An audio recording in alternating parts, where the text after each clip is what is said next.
Entre nous, l'histoire du trait carré, un balado présenté par le Moulin des Jésuites. Nous avons toutes et tous une idée c'est quoi l'histoire, le patrimoine. On pense souvent aux grands événements, aux batailles majeures, aux individus morts il y a des centaines d'années. Mais l'histoire, c'est plus que ça. C'est pourquoi j'ai décidé d'aller me promener dans un quartier unique, bien vivant et débordant d'histoire. Je suis allée à la rencontre de gens du trait carré qui, peut-être sans le savoir, transmettent leur histoire par leurs gestes. Ces gens sont, grâce à leur métier, des porteurs de patrimoine. Je m'appelle Mélise et je vous souhaite la bienvenue dans la saison 2.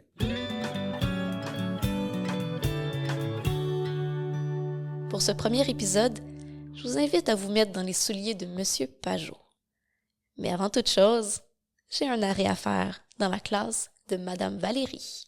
Merci beaucoup, puis peut-être vous demander de vous présenter juste votre nom. Est-ce qu'on peut commencer par ici? Oui. Léa, Sophia, Léane, Alice, Paul, Amy, Valérie, Noémie, Juliette, Anaïs, Olivia, Arnaud, Hubert, Théo, Pierzo, Viviane, Héloïse, Johanna, Flavio, Chloé, Émile, Julia, Luc, Aurélia, Sarah. Bienvenue dans notre classe. Ouais, merci beaucoup.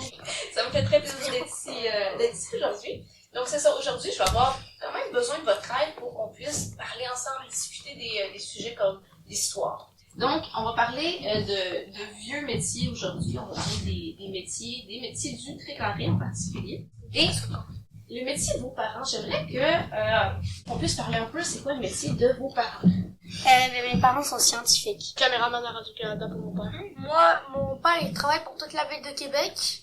Puis ma mère, elle travaille chez Béton Provincial, genre les camions qui mettent le béton, là, tu sais, quand ils font des travaux. Mon père est livreur et ma mère est infirmière. Mon père, il est constructeur. Puis ma mère, elle, je sais pas, mais elle travaille chez Hydro-Québec. Ma mère est professeure et mon père est avocat. Mon père, il est professeur d'anglais, puis ma mère, elle travaille social. Mon père est charpentier, puis ma mère, elle travaille pour Sandalwood, elle organise des événements dans les centres d'achat. Est-ce qu'il y a parmi vos parents, il y en a qui travaillent dans le trait carré? C'est proche d'ici. C'est proche d'ici Mon quand père, même? il travaille mon père, il travaille un peu partout aussi. Moi aussi, mon père travaille. Ouais, un peu partout. Hein? Est-ce qu'on pourrait définir c'est quoi l'histoire? Puis pourquoi c'est important de parler d'histoire? C'est quand même une grosse question, oui? Ben, pour savoir comment notre culture est, puis comment ça s'est produit notre langue, nos lois, puis ces affaires comme ça. Oui, tout à fait. Comment ça s'est développé en année. Comprendre le passé pour comprendre le présent, en fin de compte. Pour comparer dans le passé puis le présent. Oui, exactement. C'est toutes des bonnes réponses. Donc, en histoire, on étudie justement le passé jusqu'à aujourd'hui. Et c'est important pour comprendre qui on est. Et si je vous dis patrimoine. J'ai déjà entendu ça à quelque part, mais... Moi, j'ai déjà entendu patrimoine mondial. Oui, parfait. Juste à côté. Je vais essayer quelque chose, là, je sais pas vraiment, mais genre un peu, je sais pas, reconnu, genre... Quelque chose qui est reconnu, qu'on a dit oui, ça c'est Ouais. important. Ouais. Ouais. Patrimoine mondial, on peut dire que le monde entier dit oui, ça c'est important. Est-ce que c'est relié à l'histoire, vous pensez? Oui. Oui. Ah ben, un truc ancien et important. Un truc ancien important, oui, ça pourrait résumer. Le patrimoine, c'est aussi quelque chose que, oui, c'est par rapport à l'histoire, oui, c'est très important, ça fait partie de la culture, mais c'est aussi quelque chose qu'on transmet de génération en génération. Donc ça, c'est une partie qui est très importante du mot patrimoine, qui est différente de l'histoire. Donc quelque chose qu'on va léguer aux générations futures. Donc on va pouvoir transmettre au fil du temps. Une vieille carte. Donc, ça fait partie du patrimoine. Oui. Oui, non, ceux qui disent oui, levez la main. Ceux qui disent non, c'est oui. Donc, je vais vous expliquer un peu pour comprendre. Donc, le patrimoine peut être des maisons, des bâtiments, mais aussi des objets. Donc, on a un objet ancien qu'on a retrouvé, par exemple, en faisant des fouilles archéologiques donc dans le sol, ou une vieille carte qui date de 1709, par exemple. Donc, ça peut faire partie justement du patrimoine parce que on l'a gardé jusqu'à aujourd'hui. Un personnage, lui, c'est Jean Cartier. Oui. Est-ce qu'il fait partie du patrimoine? Oui. Oui, effectivement, même un personnage pourrait faire partie du patrimoine parce que il n'existe pas jusqu'à aujourd'hui, mais il a légué des choses jusqu'à aujourd'hui. Oui, tu avais une intervention? Que mon père, il m'a dit que les rues, des fois, c'est des noms de personnes importantes qui existaient avant. C'est très, très vrai. Exactement. Donc, il y a des personnages, justement, qu'on décide, ah oui, eux sont importants pour l'histoire, font partie du patrimoine. On va nommer une rue en l'honneur de ces personnes-là, justement, pour s'en rappeler. De la danse et de la musique. Oui. Vous entendre là-dessus? Oui. Vous voyez? Oui. Oui. Oui, on pense oui. La danse, ça peut être surtout une danse rituelle qui peut être spéciale pour une culture, ou puis une chanson, elle peut être écrite pour, admettons, pour encourager des soldats pendant la guerre, ou elle peut représenter quelque chose qui s'est passé qui est important. Oui, tout à fait. Mais ça pourrait être, juste pour exemple, danser, pour exemple, il y a une fête, on peut danser pour symboliser ou chanter une chanson. Ça peut être des danses très vieilles qui ont fait exemple au cours des fêtes, genre Noël, il y a exemple, il y a une danse rituelle là-dessus, ça serait ça. Oui, tout à fait. Donc, on voit que c'est associé peut-être à un symbole, donc un moment important. Une danse en particulier, justement, quand on célèbre un rite comme à Noël ou de la danse traditionnelle ou de la musique, certaines pièces, justement, qui peuvent faire partie du patrimoine. Oui. L'hymne national, ça fait-tu partie? C'est un peu comme Théo, mais c'est que toutes les lignes nationales de tous les pays au monde, c'est comme... Oui, ça fait partie du patrimoine de chacun des pays. Tout à fait. Sirop d'érable. Oui. Un instant. Là, j'ai mis le sirop d'érable pour parler de tradition. Donc, une tradition d'aller La cabane à sucre. à la sucre, par exemple. Parce que ça aussi, ça peut faire partie du patrimoine. Oui. Le Québec ou le Canada, c'est un peu genre l'aliment qui peut représenter notre pays. Là. C'est identitaire, donc c'est caractéristique de ce pays-là. Oui. Parce que j'ai deux trucs à propos du sirop d'érable. Parce que c'est un des... Parce qu'il y a 72% du sirop d'érable qui a été fait dans tout le monde au Canada, puis 92% au Québec. Puis aussi, j'ai regardé aussi, là, dans mon cahier escale vite fait, mais c'est marqué que dans les années du Haut-Canada puis du Bas-Canada, la cabane à sucre, ça existait déjà. Tout à fait, oui. Je sais pas, je dis ça de même, mais il y a aussi une feuille d'érable sur le drapeau du Canada. Aussi, donc, on parle que c'est représentatif du Canada, que c'est identitaire, donc, effectivement. Est-ce qu'un métier peut faire partie du patrimoine? Oui. Oui? Quelques idées pourquoi?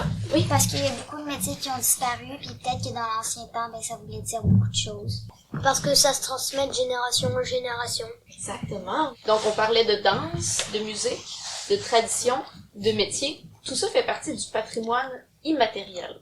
Donc, c'est différents types de patrimoine que je voulais vous présenter aujourd'hui. Est-ce que vous pouvez me nommer quelques vieux métiers, mais qui restent à aujourd'hui? Cordonnier, militaire, Fermier, boucher, des laitiers, couturiers, maçon, forgeron, Boulanger. boucherons, charpentiers, marchand.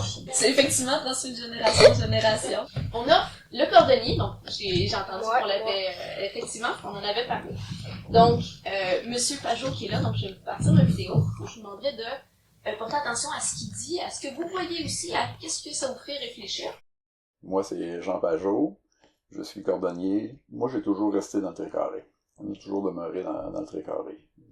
Quand on était plus jeune, on restait dans une maison un petit peu plus loin. Et quand mon grand-père est décédé, là, on a déménagé ici dans la demeure.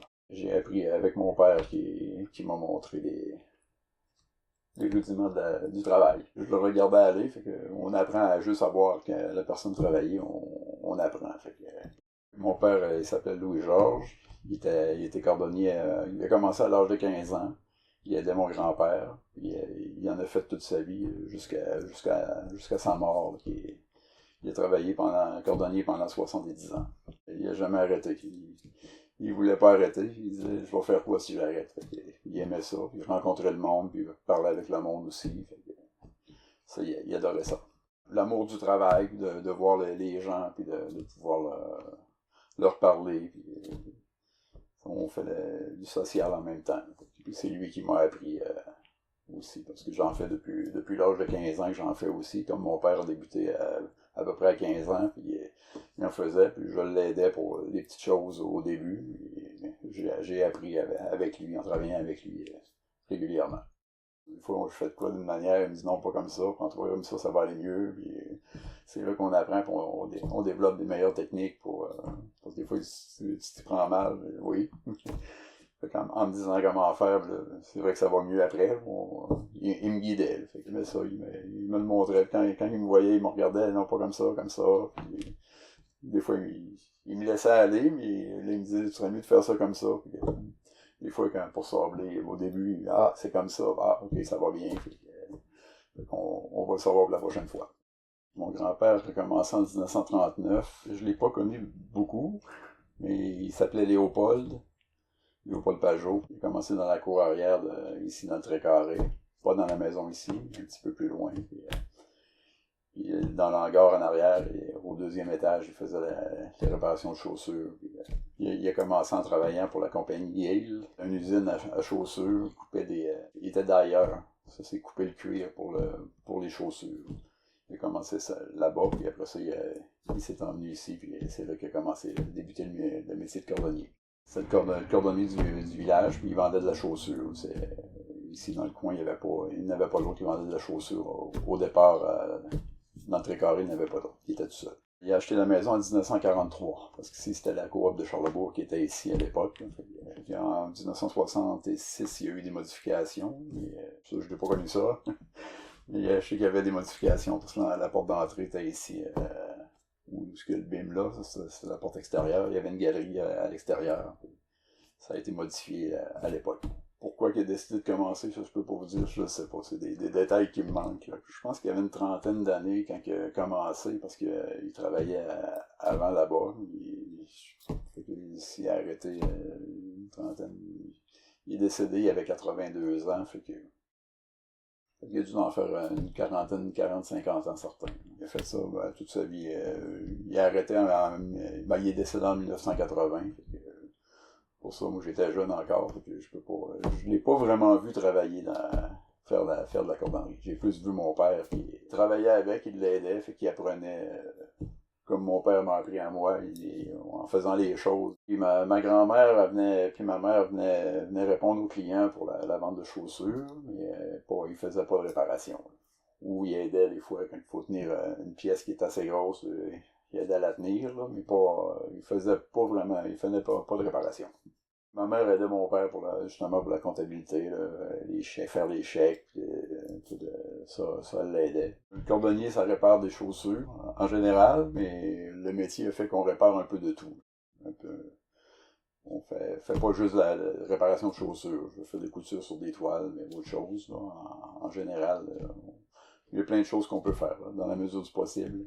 C'est un bon métier pour ceux qui veulent aider puis à réparer des choses, mais il y a moins d'ouvrages qu'avant dans le domaine, c'est sûr, mais il y en a encore, mais il y a moins de choses qui se réparent, puis le monde est rendu dans la consommation, qui vont acheter des souliers pas chers, puis ils veulent pas mettre un 15-20$ parce qu'ils vont dire je les ai payés 20$, puis ils veulent pas mettre un 20$ de réparation, il est mieux changer pour une nouvelle paire. C'est la réalité d'aujourd'hui. Il y a des choses maintenant qu'on peut plus réparer, parce que les souliers sont... Avant, on avait une base solide, maintenant, des fois, c'est du plastique. Quand le plastique est cassé, malheureusement, on peut rien faire. C'est fendu, c'est cassé, on peut pas rien faire avec. Puis même, des fois, les nouveaux matériaux, après un certain temps, ils s'égrènent, ils se désagrègent, fait qu'il n'y a rien à faire avec ça. C'est des matériaux d'aujourd'hui qui sont moins durables. Avant, le cuir, ça pouvait se garder des années. On achetait des souliers qui gardaient 10-12 ans, 15 ans, 20 ans, puis on changeait le talon pour la semelle, puis on pouvait passer 10 paires de semelles sur une paire de souliers, puis ils avaient pour une vingtaine d'années, mais maintenant, c'est plus aussi solide. Il se fait encore des bonnes chaussures en cuir. Il y en a encore qui semelles de cuir, mais beaucoup moins par contre. Surtout, c'est toutes des semelles de caoutchouc maintenant. Il n'y a pas un soulier qui a la même forme, il a la même largeur, la même longueur. Ça, c'est la sableuse qui tourne à 1500 tours minute. C'est pour faire le devant des talons. Ranger le devant des talons. Ça, c'est pour sabler le côté. Celle-là, elle ne fonctionne plus. C'est une machine pour coudre des semelles. Les semelles cousues de cuir. Elle est encore fonctionnelle, mais c'est parce que ça prendrait un ajustement de la gamelle. Il n'y a plus vraiment de monde qui la répare. Pour les semelles cousues qu'on fait maintenant, ça ne vaut plus la peine d'investir dessus. Parce qu'il n'y a pratiquement plus de semelles cousues. Le moulin normal. Pour ça, ça va dans toutes les directions. C'est que si on a de quoi faire, qu'on veut retourner, il n'y a pas de problème, ça tourne. Puis l'autre, ben, c'est pour arracher les talons aiguilles on en pose beaucoup moins. Il y en a encore quelques-uns, mais il y en a moins qu'avant. Couper le cuir, le tour des semelles de cuir. La partie ici, c'est pour amincir le bout de la semelle qui va près du talon, pour pas qu'il reste épais, mais on l'amincit. C'est pas mal tout ça. Pas en cours, des coutures à faire. Les zippers, plus l'hiver que l'été, mais on a les zippers de sac, mais l'hiver, c'est les zippers de boîte qui tournent un petit peu plus. Mon père avait posé un œillet sur une tortue, une carapace de tortue. Ça, c'est... Je pense qu'il y en a un qui avait une tortue, puis elle s'en allait tout le temps, puis pour la garder attachée, il avait fait poser un œillet dans ses carapaces. Sa tortue, il l'a pas perdu.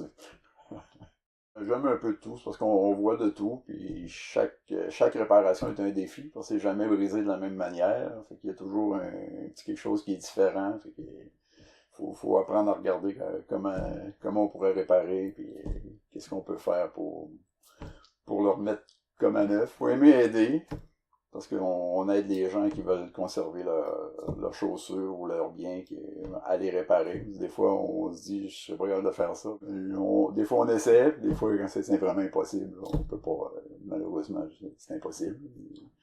Mais dans la mesure du possible, j'essaie de le faire quand c'est possible. J'ai une main levée ici. Tu voulais intervenir? Ouais, c'est juste que tantôt, je voulais m'informer sur des trucs et j'ai tapé cordonnier sur Google, il y avait une photo de ce gars-là. Oui, hein? C'était vraiment le même gars. Je viens de réaliser, c'est le même bureau. Un autre truc, c'est pas. J'ai remarqué que les chaussures, c'est vraiment des chaussures anciennes. C'est pas des chaussures genre.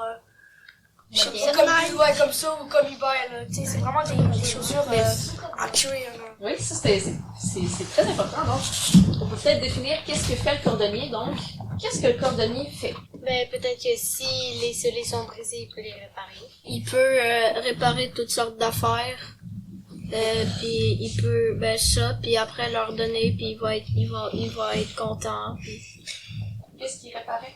Un peu de tout. Ben, il a dit qu'il aimait aider les autres pour réparer ses choses, puis il fait bien parce qu'il veut que les autres soient contents. On a vu qu'il y avait plein de matériel, plein de machines pour réparer. C'est surtout des affaires en cuir, en tissu qui réparent. Moi, c'est plus une observation, mais ça là, c'est genre des semelles, des trucs jaunes là. Ouais, c'est ça.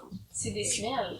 Ok, est-ce que je sais pas s'il fabrique ou il les donne ou il les répare. Oui, je sais pas si. Ça fait partie du soulier, donc il les répare, il peut les fabriquer. Et aussi, qu'est-ce que vous pensez que c'est pourquoi que les semelles là sont là? Allez, Il les donne. il les donne, pensez-vous vraiment qu'il les Il donne? met dans les ventes. Il les vend, effectivement. Donc, c'est un commerce, donc c'est une boutique.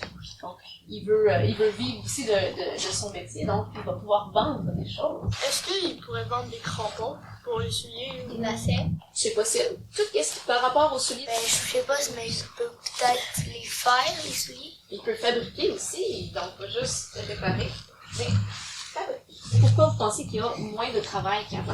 Parce qu'avant, c'était son père, son grand-père, je pense qu'il était le seul cordonnier. Fait que là, ben, il y avait beaucoup de travail. Ben, parce que là, c'est moins populaire, fait qu'il y a moins de gens qui viennent puis ils demandent moins d'affaires. Pourquoi ça serait moins populaire aujourd'hui? Ben, parce que, quand les souliers sont brisés, la plupart du temps, ils vont en racheter d'autres au lieu de les faire réparer. Ben, aussi à cause des machineries, maintenant, ils peuvent pas remplacer les mains. Ben, moi, cet été, je suis allée réparer mon manteau Oui.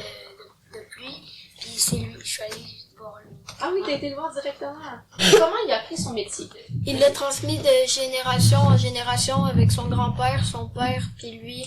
Exactement, donc c'est son père qui lui a enseigné. À quel âge il a commencé? 15 ans. 15 ans, exactement. Donc son père l'a appris de son grand-père et lui, il l'a appris de son père. Puis sa grand-mère et sa mère, elle s'occupait de vendre les chaussures. La comptabilité.